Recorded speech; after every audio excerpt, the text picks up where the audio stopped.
Welcome back students. आज का हमारा टॉपिक है जनरल का trade and cash discount.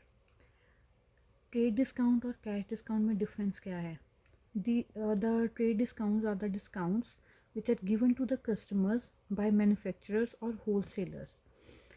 For example, आप होलसेल की शॉप्स जानते हो, जैसे कि डी मार्ट हो गया, मेट्रो हो गया, ठीक है, ये होलसेलर्स हैं।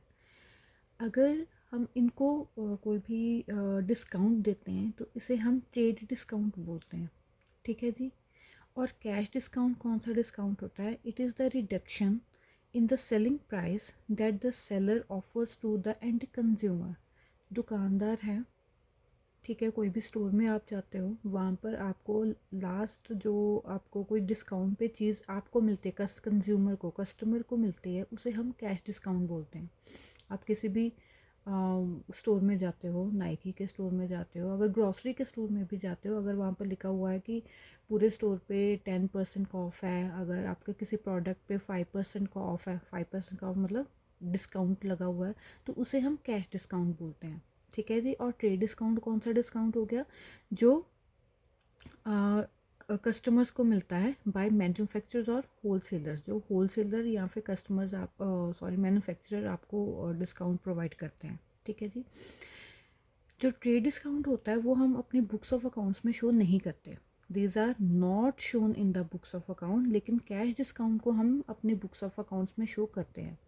कैसे शो नहीं करते वो हम अपने एंट्री में देखेंगे, ठीक है जी। सो मैंने पहले एग्जांपल ली है trade and cash discount at the time of purchase. अगर आप कुछ गुड्स को परचेज कर रहे हो, ठीक है, तो उस टाइम पे ट्रेड और कैश डिस्काउंट को हम कैसे कैलकुलेट करते हैं?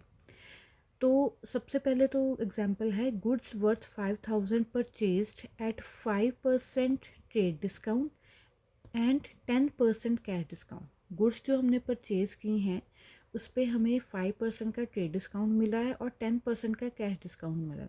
सो सबसे पहले हम इस ट्रेड और कैश डिस्काउंट को क्या करते हैं, कैलकुलेट कर लेते हैं, ठीक है जी। गुड्स कितने की है? 5000 की। सो सबसे पहले हमेशा याद रखना, अगर ट्रेड डिस्काउंट और कैश डिस्काउंट दोनों आपको एंट्री में आ रहे हैं तो सबसे पहले हमने ट्रेड डिस्काउंट ही कैलकुलेट करना है, चाहे वो पहले लिखा है चाहे वो बाद में। अगर मैं यहाँ पर एग्जांपल लिख लेती goods worth 5000 purchased at 10% cash discount and 5% trade discount, तब भी मैंने पहले ट्रेड डिस्काउंट ही कैलकुलेट करना है, ठीक है जी। सो सबसे पहले ट्रेड डिस्काउंट कैलकुलेट करते हैं 5000 पे। 5000 इंटू 5%। 5% को और हम क्या कह देते हैं, ओवर 100, ठीक है जी, इज इक्वल टू 250, ठीक है जी। अब ये 250 जो है हमें ट्रेड डिस्काउंट मिला है, तो मैंने आपको क्या कहा कि इसको मैंने अपने बुक्स ऑफ अकाउंट्स में शो नहीं करना। लेकिन अब क्या करना है, कैश डिस्काउंट कैलकुलेट करने टाइम हमने इस 5000 में से ये 250 को माइनस कर देना है। तो इसका कितना आएगा फिर, 5000 माइनस 250, ये हमारा बन जाएगा ₹4750। अब ये जो अमाउंट है, अब यहाँ पे 5000 है, यहाँ पे 4750। अब हमने अपने बुक्स ऑफ अकाउंट्स में ये वाली अमाउंट शो करनी है पहले ना। उसके बाद हम देखते हैं कैश डिस्काउंट। अब कैश डिस्काउंट इस अमाउंट पे लगेगा, 5000 पे नहीं लगेगा। क्यों? क्योंकि हमें ऑलरेडी एक डिस्काउंट हमने माइनस कर दिया है, ठीक है जी, ट्रेड डिस्काउंट। अब 4750 पे उसने कैश डिस्काउंट कितना बोला है हमें, 10%। तो 4750 पे हम 10% लगाएंगे तो इसका कितना आ गया, 475। अब ये कैश डिस्काउंट भी हम माइनस कर देंगे। सो ये यहाँ पर 4750 माइनस 475, यहाँ पर हमारी टोटल अमाउंट कितनी बन गई, 4275 रुपीज़, ठीक है जी। अब देखते हैं कि हमने एंट्री में कैसे डालना है। मैंने कहा कि ट्रेड डिस्काउंट को हमने शो नहीं करना, लेकिन कैश डिस्काउंट को हमने शो करना है। दैट मीन्स ये वाली जो कैश डिस्काउंट की अमाउंट है ये वाली शो होगी, ये 250 वाली अमाउंट शो नहीं होगी। तो एंट्री कैसे डालेंगे हम, गुड्स परचेज की हैं, so obviously purchase amount purchase है तो परचेज हम क्या करेंगे, डेबिट, परचेजेस अकाउंट डेबिट। अब डिस्काउंट है, हमेशा याद रखना कि अगर जिस साइड पे कैश या बैंक कैश वाला कॉलम जाएगा, उसी साइड पे हमारा डिस्काउंट जाएगा। ठीक है जी। So purchases account debit to cash account to discount allowed. ठीक है जी। सो यहाँ पे हमारी नरेशन क्या बन जाएगी, being goods purchased at the rate 5% trade discount and 10% cash discount. ठीक है जी। अब अमाउंट्स कैसे डालनी है, मैंने यहाँ पे कुछ कैलकुलेशन की थी, ये वाली मैंने कहा कि ट्रेड डिस्काउंट मैंने शो नहीं करना, ठीक है, लेकिन मैंने कैश डिस्काउंट शो करना है। तो यहाँ पर उस टाइम पे परचेजेस की अमाउंट कितनी थी, 4750। सो दैट मीन्स 4750 मेरा कहाँ चला जाएगा, परचेजेस में। उसके बाद मेरा डिस्काउंट कितना निकला था, 475, तो डिस्काउंट में मेरा चला जाएगा 475। तो इन दोनों का माइनस जो मैंने किया था यहाँ पे 4275 आया था, तो वो मेरा चला जाएगा कैश अकाउंट में। ठीक है जी। अब ये देखिए कि मैंने परचेजेस की, उन्होंने कहा कि 5000 की परचेज़ की हैं, लेकिन 5% का ट्रेड डिस्काउंट भी तो मिला है, वो मैंने पहले माइनस कर दिया। वो 5000 पे 5%, वो 250 निकला था। तो मैंने देखा कि 4750 की अब मेरी जो है वो अमाउंट बची है गुड्स की, मतलब मैंने इस अमाउंट पे परचेज़ की है होलसेलर से। ठीक है जी। तो आगे उसने कहा कि मुझे कैश डिस्काउंट भी मिला, परचेज़ पे मुझे कैश डिस्काउंट भी मिला, क्योंकि मैं एक कस्टमर था। तो उस पे मुझे जब 10% का कैश डिस्काउंट मिला, तो डिस्काउंट बना मेरा 475। अब एंट्री में मैंने ये वाला डिस्काउंट शो करना है, ये वाला डिस्काउंट शो नहीं करना, क्योंकि मैंने क्या कहा कि ट्रेड डिस्काउंट जो है वो शो नहीं होता और कैश डिस्काउंट जो है वो शो होता है। तो एंट्री बन गई परचेजेस टू कैश, ये तो हमारी नॉर्मल एंट्री है, ये परचेजेस टू कैश, लेकिन हमने ये कैश डिस्काउंट भी शो करना है, तो डिस्काउंट अलाउड आ गया यहाँ पे, क्रेडिट हो गया। तो हमेशा याद रखना, जिस साइड पे कैश होगा उसी साइड पे क्या होगी, आपकी डिस्काउंट की अमाउंट। ठीक है जी। नेक्स्ट है trade and cash discount at the time of sales. अब सेल्स के टाइम पे आपने कैलकुलेट कैसे करना है इसे, मतलब कैलकुलेशंस तो सेम ही है, बस एंट्री का डिफरेंस हो जाएगा। सो यहाँ पर भी उन्होंने कहा है कि furniture worth 12,000 is sold at the rate of 5% trade discount and 10% cash discount. तो इसकी भी हम सबसे पहले कैलकुलेशन कर लेते हैं। ठीक है जी। अब यहाँ पर फर्नीचर कितने का है, 12,000 का है। सो हमारा ट्रेड डिस्काउंट कैसे बनेगा, 12,000 का 5%, यहाँ पर हमारा डिस्काउंट बन गया 600 रुपीज़। ठीक है। तो ये हमारा ट्रेड डिस्काउंट है, इसे तो हमने शो नहीं करना, तो इसकी अमाउंट आगे कैलकुलेट कैसे करनी है, 12,000 में से हमने इस माइनस कर देना है 600 को, तो ये हमारा बच गया 11,400। सो दैट मीन्स हमारी एक्चुअल में जो सेल है ट्रेड डिस्काउंट के बाद वो कितने की हुई है, 11,400 की। ठीक है जी। अब कैश डिस्काउंट भी हम किस पे कैलकुलेट करेंगे, इस अमाउंट पे, ना कि 12,000 पे। सो 11,400 पे उसने कितना कहा है कैश डिस्काउंट, 10%।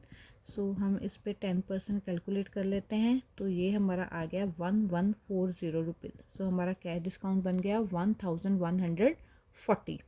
और इसकी फिर लास्ट अमाउंट जो है वो कैश वाली अमाउंट कैसे कैलकुलेट करनी है, इस अमाउंट में से इस अमाउंट को क्या कर देना है, माइनस कर देना है।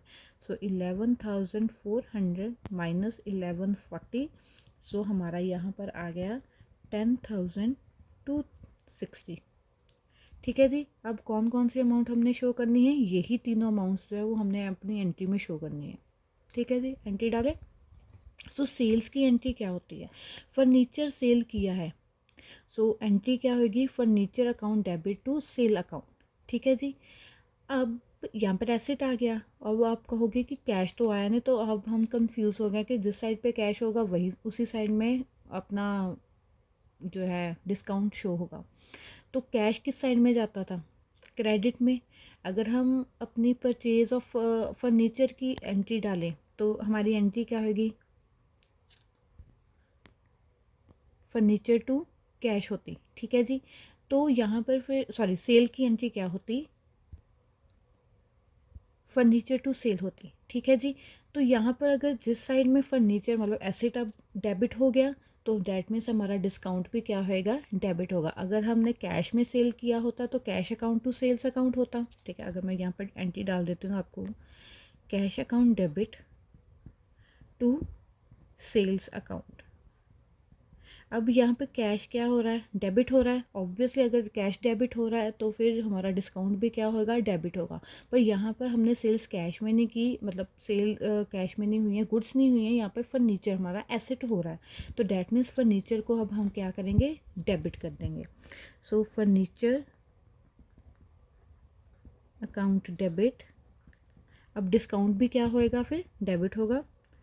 डिस्काउंट अकाउंट डेबिट टू, अब यहाँ पे टू क्या होएगा, सेल्स अकाउंट टू सेल्स। अब यहाँ पर हमने देखना है सेल्स हमारी टोटल कितनी हुई है, इतनी की नहीं, इतनी की 11,400। हमने क्या कहा था, यहाँ पे 12,000 में से 600 का डिस्काउंट माइनस करके 11,400 की सेल्स बनी थी। तो यहाँ पे 11,400 हमारा आ गया सेल्स का अमाउंट। हमारा डिस्काउंट का अमाउंट कितना निकला था, 1140। डिस्काउंट आ गया 1140 यहाँ पे, और इन दोनों को माइनस करके बचा था इतना। तो हमारा मतलब जो ये फर्नीचर है वो कितना बचा, 10,260 का। तो यहाँ पर हमारी नरेशन फिर क्या आ जाएगी, being furniture sold at the rate of 5% trade discount and 10% cash discount. ठीक है जी।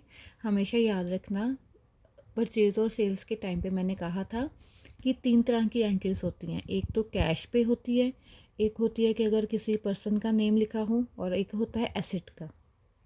एंट्रीज सेम थी, अगर आपने ध्यान दिया एंट्रीज सेम थी, बस फ़र्क इतना है यहाँ पर अब कैश नहीं आया, यहाँ पर क्या आ गया, एसेट का नाम आ गया। अगर सेल्स की मैं एंट्री डालती हूँ, अगर कैश में होती तो गुड्स, अगर होती तो कैश टू सेल्स डालती। ठीक है जी। यहाँ पर एसेट है तो इसलिए एंट्री होगी फर्नीचर टू सेल्स, और जिस साइड में कैश जाता है उसी साइड में डिस्काउंट। अगर कैश यहाँ पर डेबिट हो रहा है अगर, तो दैट मीन्स ऑब्वियसली डिस्काउंट भी क्या होएगा, डेबिट होगा। अगर आप ऐसी एंट्रीज में कंफ्यूज हो जाओगे ना, तो हमेशा ऐसी एंट्रीज़ को अपने रफली लिख लेना, और याद आ जाएगा कि डिस्काउंट किस साइड में शो करना है। ठीक है जी। तो ये थी आपकी ट्रेड एंड कैश डिस्काउंट की कैलकुलेशंस। हमेशा याद रखना, ट्रेड डिस्काउंट की ये जो अमाउंट्स होती हैं वो शो नहीं होती।